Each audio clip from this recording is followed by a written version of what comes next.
침몰한 허블레아니호를 인양하기 위해서 대형 크레인선이 사고 현장으로 이동 중이지만 당초 계획했던 선박 인양 일정이 다소 늦어질 수 있다는 전망이 나오고 있습니다. 앞서 전해드린 대로 다뉴브강 수위 때문입니다. 네, 관련 내용 정운채 전 해군 해난구조대장, 장창두 서울대 조선해양공학과 명예교수 두 분과 자세히 살펴보겠습니다. 안녕하십니까? 네, 어서 오십시오. 안녕하세요.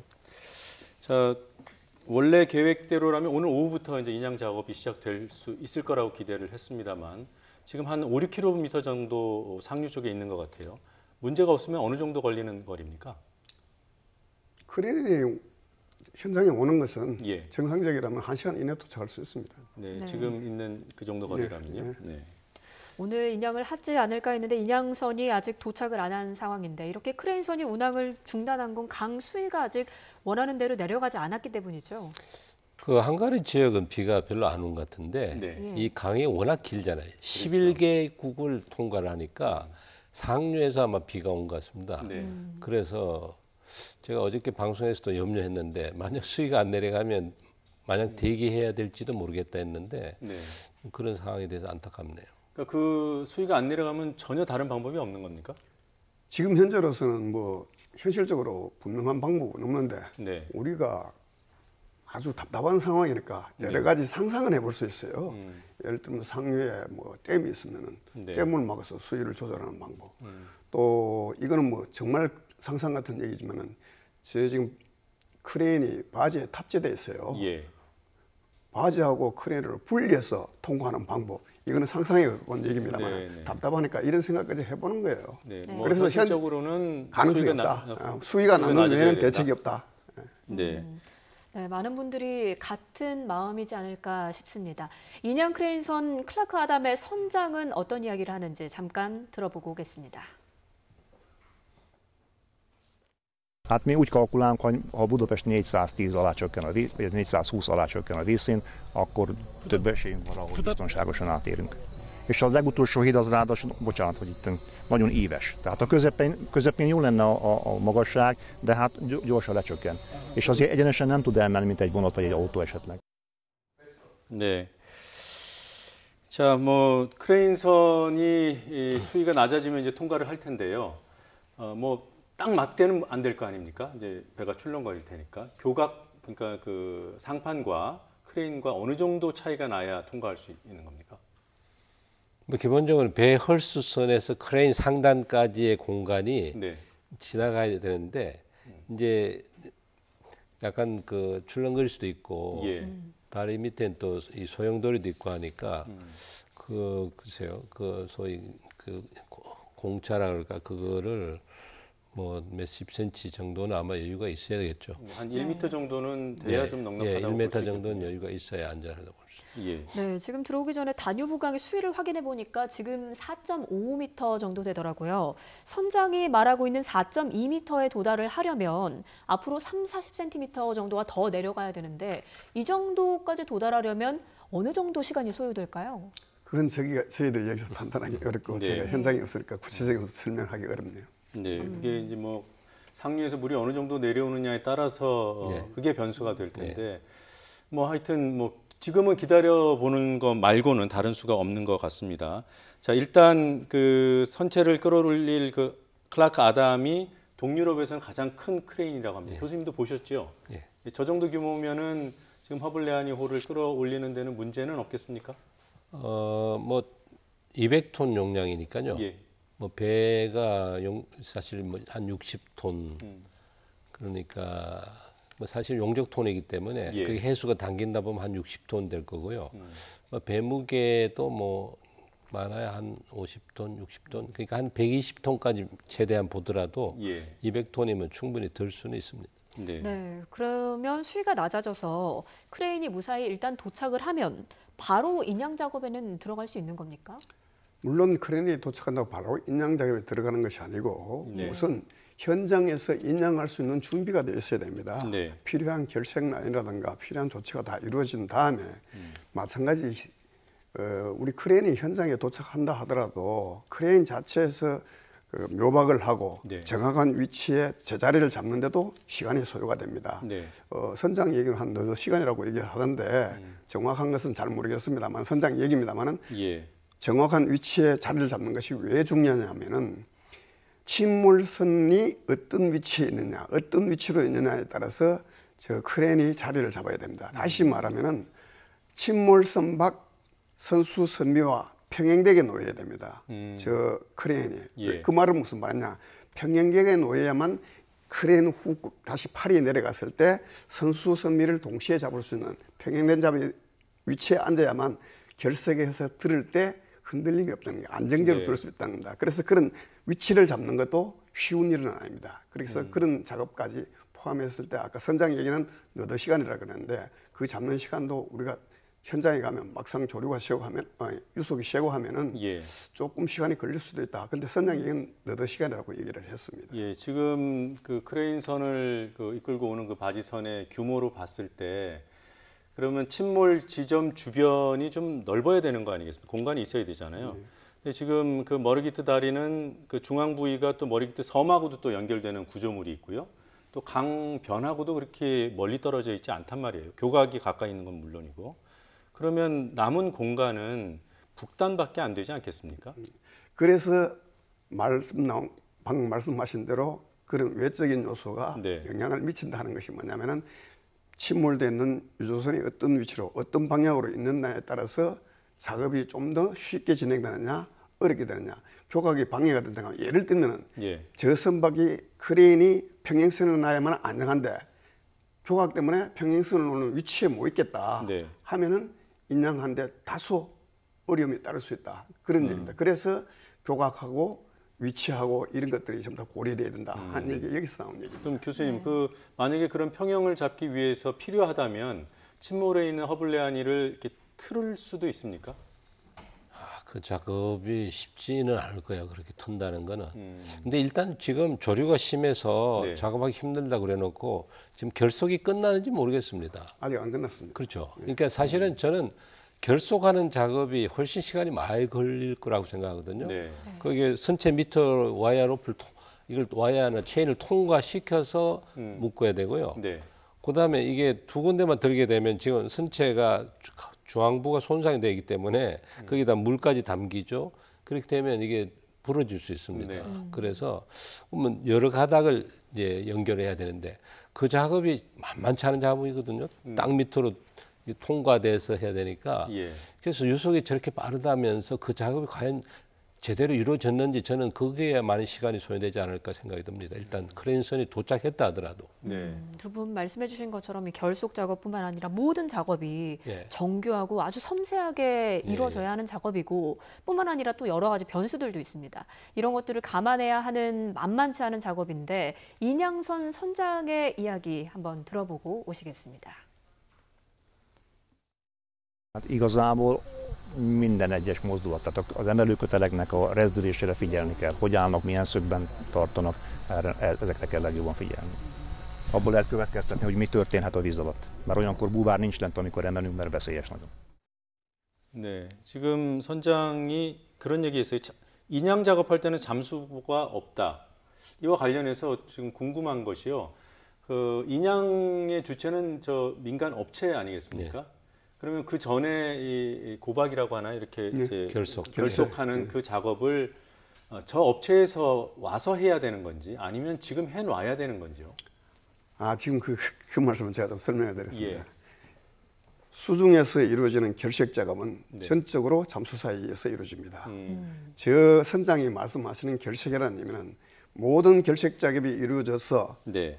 저 크레인이 왔을 때는 결속된 그 인양색에 네. 크레인 훅하고 연결하는 그 작업뿐만 얘기하는 거예요. 그래서 실질적으로 일어나는 모든 결색 작업은 수중에서 이루어지고 예. 저 크레인이 와서 하는 것은 그 결색 작업의 고리에 크레인 후크를 거는 작업 네. 그 부분만을 얘기하는 겁니다. 네, 알겠습니다. 네, 여러 가지 변수들을 모두 살피면서 작업을 한다라고 선장이 말을 했는데 아까 말씀해 주신 것처럼 이 배가 70년 된 배고 나무 배기 때문에 들어올리면서 손상이 되지 않을까. 그리고 물속에 오래 있으면 아무래도 부식이 좀 되거나 네. 좀 낡아서 더 상태가 안 좋아지지 않을까 이런 걱정들을 많이들 하고 맞습니다. 계세요. 이 선체 표면은 외부는 그 타르라든지 이 페인트 칠을 했기 때문에 네. 방수가 좀 물에 견딜 수 있거든요. 네. 네. 근데 지금 안쪽은 그런 처리가 안 돼 있기 때문에 지금 물 속에 이제 뭐 파열이 잠겨 되잖아요. 있으면 네. 파열이 됐나요? 그렇게 되면은 굉장히 물러지죠. 예. 그래서 사실 이 체인을 거는 것도 좀 걱정이 됩니다. 물른 데다가 이게 로프나 와이어 로프나 체인이 파고들 가능성이 있거든요. 네. 이 표면이 상해서 파고들 가능성도 예. 있고 그것이 이제 또 파손으로 연결될 수도 있고 네.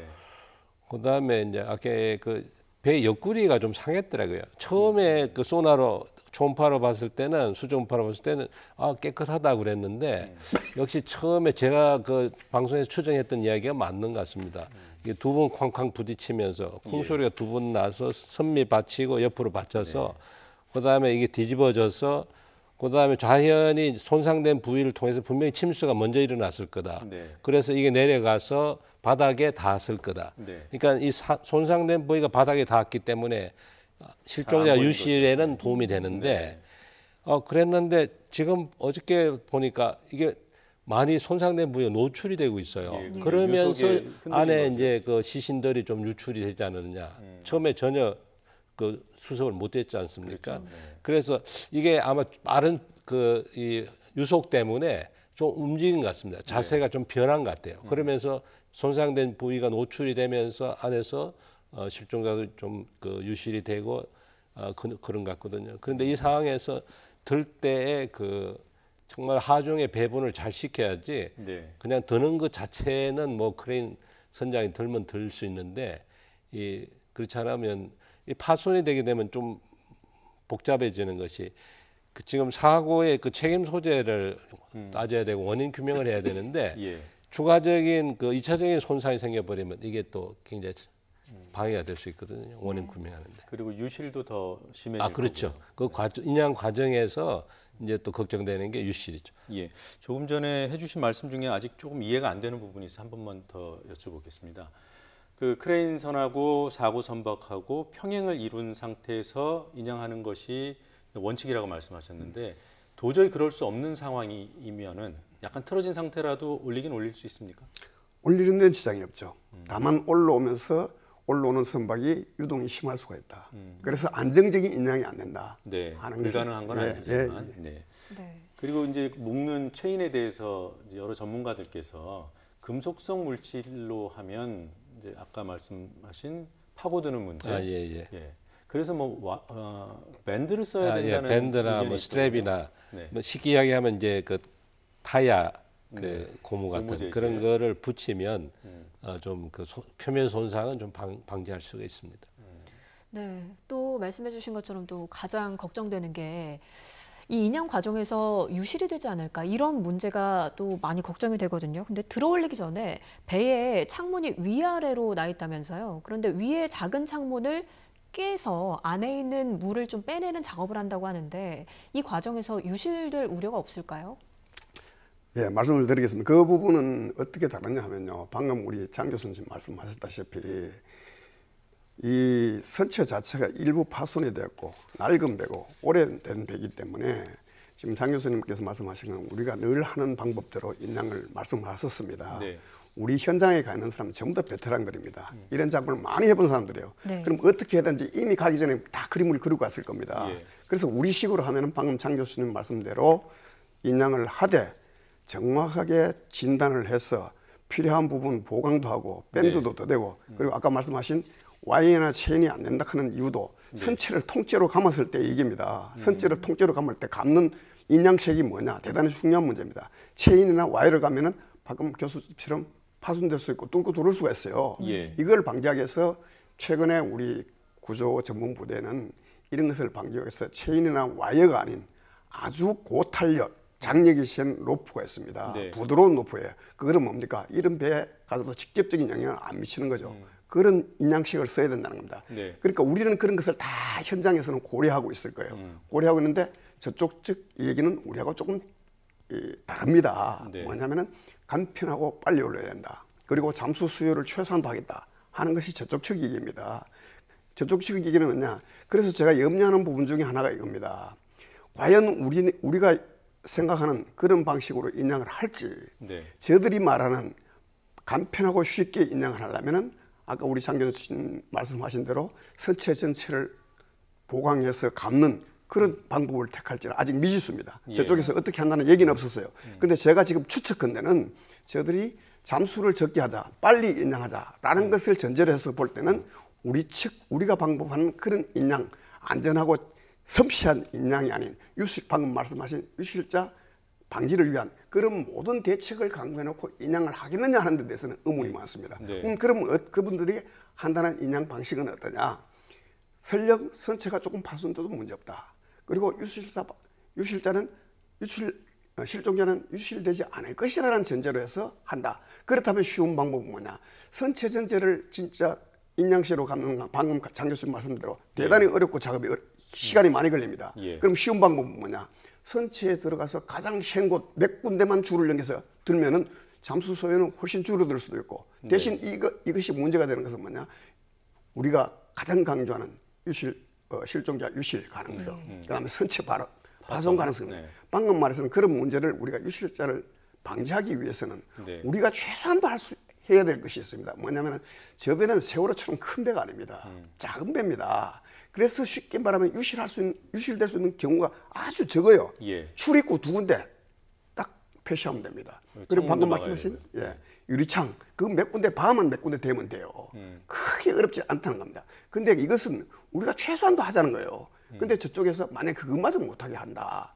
이럴 수도 있지 않습니까? 우리 예. 최악의 경우를 상정해야 되니까. 네. 그럴 경우에 우리가 할 수 있는 것은 뭐냐? 그렇다면 문도 표시를 못하고 지금 바꾸지도 못한다면 우리가 할 수 있는 것은 적어도 인양 전에 한문주문 검색을 다시 해야 되고 수색을 다시 해야 되고 인양하고 나서 바로 그 자리에서 즉석에서 확인을 해야 되고 예. 그리고 바로 부상할 것에 대비해서 후미에다가 대기하고 있었나. 이것은 현장에서도 어느 정도 그렇게 분위기가 가고 있습니다. 지금 현장 분위기가 처음하고는 많이 바뀌었어요. 예. 처음에는 아주 부정적이었다가 지금 많은 부분이 긍정적으로 바뀌고 있다는 것을 우리가 피부로 느낄 수 있습니다. 그래서 이런 부분들이 저들하고 잘 협조가 돼서 예. 우리가 원하는 방향으로 조금 더 접근했으면 좋겠다. 그래야만 실종자 방지 또 선체 파손 이런 것들을 좀 더 안전하게 안정적으로 인양할 수 있다. 이렇게 보여집니다. 예. 그러니까 쉽게 인양하려면은 이제 노출되어 있는 배의 좀 튼튼한 부위에다가 그 줄을 걸고 끌어올리는 거고 안전하게 하려면은 밑으로 이제 배를 감도록 그 와이어나 밴드를 네. 밑으로 넣어서 감게 하는 방법이라는 거잖아요. 네. 근데 그 이 두 방식의 난이도 차이 또는 이 들어가는 노력의 차이가 많습니까? 당연히 그 배 밑으로 그 로프 와이어를 통과시키려면 예. 굉장히 노력이 많이 필요하죠. 근데 뭐 배 튼튼한 부분이라면 아마 스크류 샤프트 있는 쪽하고 네. 앞쪽 선수 쪽하고 걸어가지고 뭐 배가 좀 손상되더라도 빨리 드러내자. 솔직히 말해서 저는 좀 그런 느낌은 받아요. 그렇게 한가리 진행돼- 당국으로서는 이게 그 안전 관리 부실 어떤 그 상징 아닙니까? 예. 근데 저걸 계속 담궈 놓고 있는 게 싫은 겁니다. 빨리 저거를 드러내야겠다. 네. 그게 이제 주 관심사고 물론 뭐 그 과정에 저 수색도 하겠죠. 근데 저희들 관심사는 그게 아니지 않습니까? 네. 어쨌든 실종자들을 빨리 찾아야겠다는 유족들의 그 간절한 바람을 담아서 우리는 선내 수색을 하겠다. 솔직히 예. 그렇게 하는데 위험은 따릅니다. 그렇지만 천안함 때도 세월호 때도 다 선내 들어갔기 때문에 예. 뭐 저 정도 수심이라면 충분히 들어가서 선내 수색을 할 수 있는데 기본적으로 아마 한가리에서는 물론 안전이 문제될 수 있습니다. 잠수사에 네, 어떤 브레이크가 걸려 있는 상태고. 그래서 차라리 이제 만약에 수위가 안 내려가서 아까 뭐 3일 정도 기다려야 될지도 모르겠다면 네. 그러면 우리가 한번 좀 선내 수색을 하겠다. 네. 이렇게 한번 내고를 해보는 게 어떠냐 그런 생각까지도 제가 해봅니다. 네. 네, 일단 합동 수색팀의 입장은 이렇습니다. 혹시라도 있을 유실에 대비해서 선체가 그 파손된 출입문에다가 그물망을 설치하고 하류에는 고무보트를 설치하겠다라는 건데 이 정도면 충분할까요? 이것이 뭐냐면은 예를 들면 우리가 수중 작업을 선체 수색을 완벽하게 우리한테 주어져서 우리가 충분한 시간을 하고 하면은 문제가 없지 않습니까? 네. 문제는 이럴 경우 보장이 안 될 때를 얘기하는 겁니다. 물론 보장이 됐더라도 사후 조치는 그렇게 해야 됩니다. 아까 제가 좀 전에 말씀드렸다시피 최소한도 우리가 할 수 있는 것은 유실 방지는 해야 된다. 그것이 뭐냐? 문을 폐쇄하고 제가 볼 때는 크게 큰 작업은 아니에요. 이 세월처럼 큰 배도 아닙니다. 최소한도 할 수 있는 작업은 해야 된다. 예. 근데 그것마저 못했을 때는 들었을 때 혹시 부유될 것에 대비한 후방에 감시원 배치해야 되고 또 현장에 있을 수 있는 물속에 한번 탐식하는 거. 이것이 우리가 할 수 있는 최선의 방법이고 그 이상은 현재로서는 없습니다. 네, 네. 그 어떤 전문가께서는 배 한 4귀퉁이 정도의 그 무인 카메라를 설치해서 밖에서 들어올리는 과정에서 혹시라도 유실이 될 수 있는 가능성에 대비하는 방법도 있을 것이다라고 하는데 실제로 현장에서 그런 방법도 쓰여집니까? 저희들 세월호 작전할 때는 모든 방법을 다 썼습니다. 첨단 장비 다 썼습니다. 물론 여기서도 마찬가지입니다. 그런 첨단 장비를 다 쓸 수 있으면 좋은데 그런 시스템이 되어 있는지 그런 장비가 있는지는 제가 정확하게 모르기 때문에 예. 말씀을 못 드리고 아까 말씀하셨던 좀 더 추가해서 말씀을 드리면은 그 선박이 인양하는 도중에 예를 들면 나오지 않습니까? 예. 나오면은 거의 대부분 뜰 수가 있는 경우가 많은데 만약에 이것이 아직 뜨는 상태가 아니었다 혹은 수중으로 간다 하는 문제가 생기면 참 우리로서는 어려운 문제에 봉착할 수가 있다는 겁니다. 네. 아무래도 또 이런 인양 과정에서 유실될 우려가 있기 때문에 우리 팀은 수색 활동에 더 집중을 해야 한다라는 입장이고요. 지금 침몰 사고 현장에서부터 하류 50km까지 상당히 다양한 범위에서 발견이 되고 있지 않습니까? 이런 상황에서 어디에 포인트를 맞춰서 수색 활동을 하면 좋을까요? 아무래도 지금 선체 그 손상 부위에서부터 약간 자세가 바뀌면서 좀 유출이 된 것도 있고, 그다음에 시간이 지나서 이제 부상하게 돼서 또 올라서 이제 발견하게 됐는데, 지금 이제 제가 선체를 들어 올릴 때 좀 걱정되는 거는 이제 물이 안에 있는 게 쏟아져 나오면서 굉장히 압력이 쏟아져 나오죠. 그러면 그 실종자가 유실될 수 있는데, 그때 수상으로 떠오른 케이스는 지금 뒤에 유보트, 곰보트하고 다 대기하니까 쉽게 발견하는데 수중으로 막 흘러가는 거는 관찰을 할 수가 없거든요. 그러니까 그러면 초기에 그 배를 들어올릴 그 시점이 가장 중요하겠네요. 그렇죠. 그때가 바닥에서 유실이 돼버리면 예. 발견을 하더라도 하류로 더 가서 발견을 해야 되는 상황이니까. 사실 바닥에서 띄울 때가 크레인도 제일 힘듭니다. 마찰 개수 때문에 그런 거죠. 아니에요. 이게 부력이 우리가 물속에 있으면 다 부력이 있는 게 아니고 바닥에 딱 붙어버리면 부력이 없어요. 밑에서 밀어주는 수압이 없기 때문에 그냥 수압만 걸려서 엄청 힘듭니다. 그래서 떼어내는데 굉장히 힘들어요. 그러니까 아까 처음에 생각했던 것보다 더 이제 들 수가 있습니다. 근데 일단 떼어내면 그 다음에는 이제 부력이 작용하니까 쉽습니다. 조금 전에 그 차 앵커도 말했지만 그 2층 작은 창문들을 깨서 수압을 좀 낮춰준다고 하는데, 물론 이제 깨고 나면은 그물 같은 것을 보강을 한다고 해요. 저는 굳이 그 작업이 필요할까 싶습니다. 왜냐하면 지금 손상된 부위가 있거든요.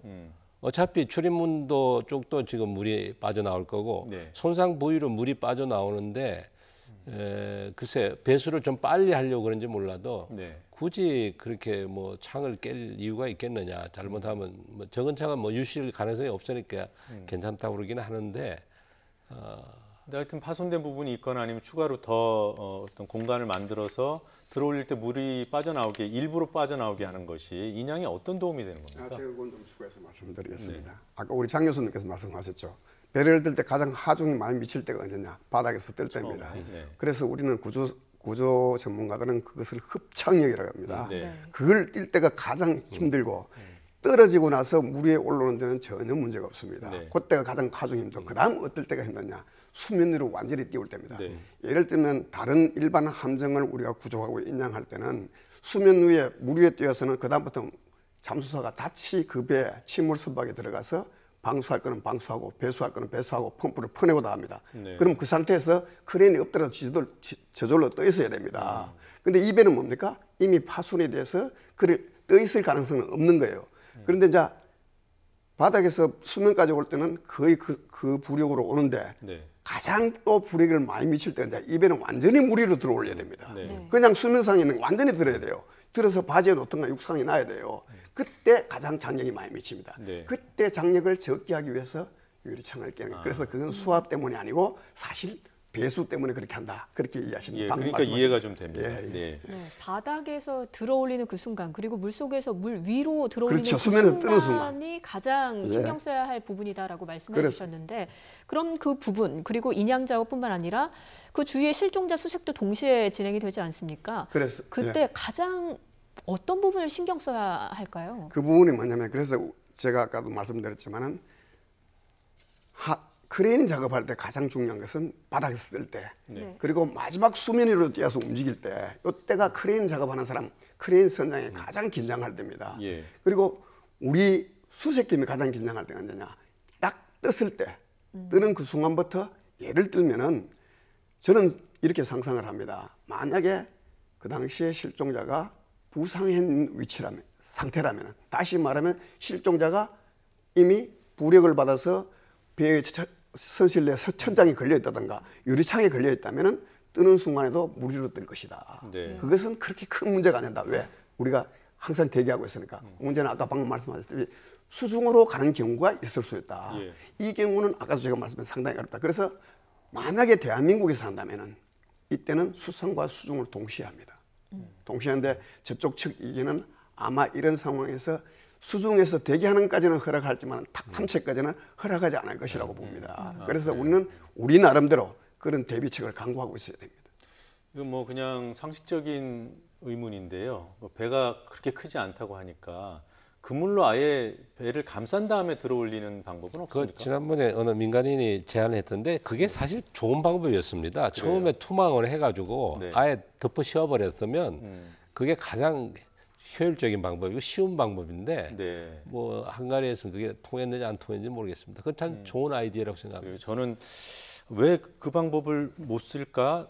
그냥 일반인이 생각하는 거여서 전문가들이 볼 때는 문제가 있나? 이런 의문을 갖고 문제 있었습니다. 없죠. 그 부분도 좀 추가 설명을 네. 드릴게요.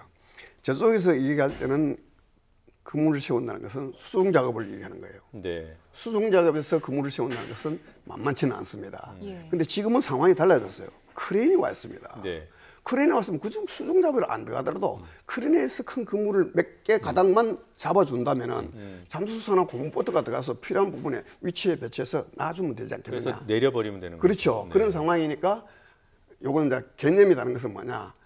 그 전에 수중 작업을 할 때 그물을 놓는 것은 다소 어려움이 있지만 지금 크레인이 왔으면 크레인이 와서 하는 작업이 드는 작업 위에도 도와주는 작업이 많습니다. 네. 방금 말씀한 이런 내용. 그다음에 와이어를 아니면 로프를 어느 부분이 이동할 때 잠수사가 물속에서 이동하는 것보다는 크레인이 들어주면서 잠수사가 조금만 보조하면 되는 이런 작업이 있습니다. 그래서 예. 크레인이 현장에 오면은 수중 작업도 엄청나게 도움이 된다라고 네. 이해를 하시면 됩니다. 어차피 지금 크레인이 못 오고 있는데 뭐 길면 사흘이 걸릴 수도 있다고 하고요. 네. 근데 이제 저희가 처음에는 왜 못 오지? 빨리 왔으면 좋겠다 이런 생각을 사실은 했습니다. 네. 근데 여러 전문가분들 말씀을 듣고 보면 오히려 인양선이 좀 늦게 와서 그 그래요. 사이에 좀 그 밑에 이제 탁도가 좀 좋아지고 네. 그러면 수중 수색이 조금 더 좀 좀 세밀하게 될 수 있지 않을까? 예, 예. 저는 뭐 차라리 늦춰져서 그 사이에 선내 수색을 좀 허용을 해서 네. 우리 그 요원들이 대원들이 들어가서 좀 직접 좀 살펴봤으면 좋겠습니다. 단 이제 탁도가 더 중요해집니다. 그때는 네. 네. 배 안에 들어가면 흐름이 없기 때문에 음. 뭐 그 유속의 영향을 안 받는데 네. 문제는 이제 보이지 않으면 이제 그 잠수사의 안전이 좀 걱정이 되죠. 예. 생명줄도 있고 이제 또 이렇게 삐죽삐죽 튀어나오는 그런 손상 부위들이 이제 상처를 줄 수 있기 때문에 네. 네. 그 부분은 좀 염려되지만 뭐 전에도 우리는 하셨다고 하니까 전환함 때도 하셨고 세월호 때도 하셨다 하니까 우리 요원들이 충분히 할 수는 있습니다. 근데 이제 한가리 당국과의 아마 협상이 문제일 것 같습니다. 예, 지금 한참 불어났던 물이 뭐 거의 평상시 수준까지 가까이는 가고 있어요. 그러면은 물속 탁도도 많이 좋아지지 않았을까요? 제가 볼 때는 이것이 바다 같으면 모르는데 네. 강물이 되다 보니까 그 유속은 수위가 낮아진다고 해서 유속이 비례해서 낮아지는 건 아니지 않습니까? 네. 그래서 유속이 있으면은 어차피 탁도는 똑같이 있다. 다소의 차이는 있을 수 있어도 네. 거의 변함이 없다. 그래서 탁도는 큰 변화가 없을 것이라는 것이 제 예측입니다. 예. 네, 선체 진입을 하느냐 마느냐 이 부분을 놓고 우리 당국과 헝가리 당국에서 마찰이 있었는데 결국 선체 진입을 안 하는 쪽으로 결론이 났고요. 네. 그럼 인양선은 오지 않고 있는 상황이고, 그럼 이런 상황에서 수중 수색에 어디가 포인트, 어떤 부분에 포인트를 놓고 수색 작업을 계속 이어가면 좋을까요? 자, 여기서도 두 가지 견해가 있습니다. 예. 우리 측에 내가 현장 지휘관으로 대한민국 대표로가 있다면 최우선의 실종자 탐색입니다. 네. 그렇다면 실종자가 있을 선실 쪽으로 최우선적으로 들어갈 겁니다. 네. 그렇다면 저쪽 측은 어떨 것이냐? 우리하고 좀 다를 수 있어요. 제일 먼저 수색하는 곳이 가장 강한 부분이라든가 어디에 결색줄을 그려야 될 것인가. 네. 여기에 포커스를 맞출 것이다. 이건 제 추정입니다. 제 추정인데 그래서 저쪽하고 우리하고 의견이 다를 수가 있는데 예. 저는 이런 부분에 대해서 저쪽 측이 꼭 잘못이다. 우리만 옳다라고 나는 얘기하고 싶지 않습니다. 예. 왜냐하면 이것은 사례적인 얘기입니다만은 우리 대한민국 잠수사들은 지금까지 이런 국가적인 재난을 왔을 때 대한민국 잠수사들은 안전 매뉴얼이나 규칙은 거의 무시하고 있습니다. 국민 정서가 더 우선이었습니다. 예. 그래서 안전 매뉴얼 안전 100% 지키고 수색 못합니다. 구조 못합니다. 그러다 보니까 우리는 사실 안전이라는 매뉴얼이 있지만 규정이 있지만 그걸 무시하고 있습니다. 그런데 네. 저들은 우리하고 다릅니다. 저들은 안전이 우선입니다. 잠수사 생명이 우선이에요. 예. 그래서 저들은 저 강조하는 거예요. 어떻게 보면 저 잘못된 건 아닙니다. 네. 그래서 이런 기회에 우리 국민들도 이해해야 될 부분이 잠수라는 것이 무조건 위험해서 하는 것이 맞구나가 아니라 네. 안전을 우선을 해야 될 필요가 있구나 하는 것도 같이 인식을 해줬으면 좋겠다는 것이 저희 바람입니다. 예, 좋은 말씀해 주셨네요. 지금 우리 국민들 특히나 그 실종자를 찾아야 된다는 마음에 있어서야 뭐 차이가 있겠습니까? 근데 더불어서 잠수사들 현장에서 일하고 계신 그건 뭐 한국 잠수사뿐만 아니라 헝가리 잠수사들의 안전도 매우 중요한 가치라는 것을 우리 국민들도 모르지는 않으실 것 같아요. 근데 이제 워낙 답답하니까 일단 하여튼 뭐 크레인선은 못 오고 있고 그 안에 수색 작업은 지금도 계속 진행되고 있을 곧 이제 재개가 될 것이고요. 그 사이에 얼마나 많은 실종자들을 찾을 수 있을까? 그 이제 뭐 궁금하기도 하고 한데요. 지금 첫날 7명의 사망자가 발견된 뒤에 추가로 8분이 발견이 됐습니다. 네. 근데 그 8분 가운데 4분은 뭐 수십 킬로미터 떨어진 하류 쪽에서 발견됐지만 4분은 그 배 주변에서 발견됐단 말이에요. 아까 그 이유를 그 배가 좀 이제 네, 저는 자세가 약간 변화되면서 네. 이 손상되었던 부위가 땅바닥에 누질려 있다가 예. 약간 이렇게 열리면서 유실됐을 가능성이 좀 있지 않냐. 그다음 또 하나는 역시 한 10일 가까이는 그러니까 뭐 한 5일에서 10일 사이에는 이제 많이들 이렇게 그 수상으로 떠오른다고 네. 그러더라고요. 그래서 그 현상 때문에 또 수온도 올라갔고 네. 수온이 차면 또 잘 안 예. 떨어지는군요. 네. 그래서 그 영향이 있지 않나 싶습니다. 그럼 지금 11분의 실종자가 여전히 남아 있고요. 그 헝가리인까지 하면 13분입니다. 네. 그 중에 상당수가 여전히 선체 안에 있을 수도 있는 거잖아요. 그러기를 기대하고 있습니다. 근데 아마 순간적으로 이게 뒤집어졌기 때문에 이제 제일 중요한 거는 네. 그 밑에 선실 안에 몇 분이나 계셨느냐. 네. 그게 달리는 것 같습니다. 뭐 한때는 대부분 있었을 거다 그러다가 나중에 또 한두 분이라고 했어요. 두 사람 정도다 이런 이야기가 왔다 갔다 하는데 네. 만약 그 선실의 아래쪽 선실에 머물러 있었다면 거의 순간적으로 일어났기 때문에 거의 탈출은 안 된 상태고 네. 그다음에 이제 손상된 부위가 이렇게 땅바닥에 다 있었다면 다행히 그나마 좀 유실을 방지할 수 있지 않았느냐 그렇게 예. 생각이 됩니다. 지금 뭐 이게 단순 산수로 되는 건 아니지만 8분 그 희생자들 수습됐는데 4분이 그 선체 주변에서 발견됐잖아요. 그러면 11명, 13명 남았는데 그 중에도 상당수가 선체에 있을 가능성 이렇게 짐작하는 거는 합리적입니까? 방금 장 교수님 하신 말씀하고 똑같습니다. 전제가 뭐냐? 선실 내에 얼마나 있었느냐가 전제입니다. 최근에 가까이서 발견되는 부분, 또 가까운 거리에서 발견되는 부분, 그런 실종자는 거의 대부분 다 선실 내에서 나왔다고 봐야 됩니다. 네. 네. 그렇기 때문에 아까 말씀하셨지만 선천에 2~3명이 있었다, 10명이 네. 있었다 이런 얘기 나오는데 후자 쪽에 많이 있었다는 쪽에 더 무기가 실리는 거죠. 네. 그래서 그렇게 보면은 지금도 가까이 있을 수가 있다. 심지어는 선천에도 있을 수 있다 네. 하는 가정이 성립하는 겁니다. 네, 사고 당시 이야기를 들어보면 당시에 비도 오고 날씨가 추웠기 때문에 선체 내에 많은 분들이 계셨다라고 이야기를 하고 있는데 앞으로의 수색 과정에서도 또 선체 내부 그리고 그 근처에서 또 많은 실종자가 발견됐으면 하는 바람도 있고요. 또 마지막으로 사고 원인 규명에 대한 이야기도 좀 해보도록 하겠습니다. 헝가리 당국이 사고 생존자에 대한 보강 조사를 좀 했는데 유람선 인양 작업이 마무리가 되면 이 정확한 사고의 원인도 아마 알 수 있지 않겠습니까? 네. 이 과정에서 어떤 부분이 좀 규명돼야 한다라고 보십니까? 역시 그 두 배가 처음엔 그냥 소위 직진을 하고 있었는데 어느 순간 이 처음에는 한국의 유람선이 받은 걸로 네. 발표를 했어요. 그래서 제가 예. 참 마음이 무거웠었는데 제가 그건 아닐 거다 하고 좀 제가 추정한 이야기를 했습니다. 방송에서도. 근데 역시 이 크루즈선이 이 진로를 변경하면서 네. 그 배 뒤를 뒤에 좌측을 받은 거거든요. 네. 근데 그 배 탔던 사람들이 쾅쾅 두 번 소리가 났다니까 역시 이렇게 받아서 이제 받고 나서 배가 틀어지겠죠. 틀어지니까 네. 그다음 2차로 받지 않았냐. 그렇기 때문에 그 옆에 많이 상한 부위가 지금 노출이 되지 않습니까? 네. 그러면서 바로 넘어가고 그다음에 이쪽 상한 부위에 침수가 빨리 일어나니까 이렇게 내려가서 이렇게 앉은 겁니다. 네. 그러니까 옆으로 이렇게 누워 있는 좌연 거죠. 쪽이 예, 좌연 쪽에 바닥을 손상 부위를 네. 땅에 대고 누워 있었는데 네. 이게 아마 조류에 의해서 조금 노출이 되고 이러면서 이제 안에 그 시신들이 좀 유출이 바깥으로 나오고 이런 상황이 아니었냐. 그래서 아무리 봐도 저는 그 책임이 네. 크루즈 쪽에 좀 높지 않냐. 그리고 대형선하고 소형선 충돌하면 치명적입니다. 소형선에게는. 따라서 이제 대형선에 대한 통행로를 좀 제한한다든지 뭔가 이제 헝가리 당국에서 그 안전에 대해서 그러게요. 아마 네. 새로운 규정을 좀 설치를 하고 운영을 해야 될 것 같습니다. 네, 뭐 정확한 원인 규명이 필요하겠지만 일단 대형선의 주의 의무가 소형 선박보다 훨씬 더 커야 예. 되는 것이고요. 예. 말씀대로 이번 사고를 계기로 그런 꼭 헝가리뿐만 아니더라도 소형 선박과 대형 선박의 배끼리를 달리한다거나 이런 예.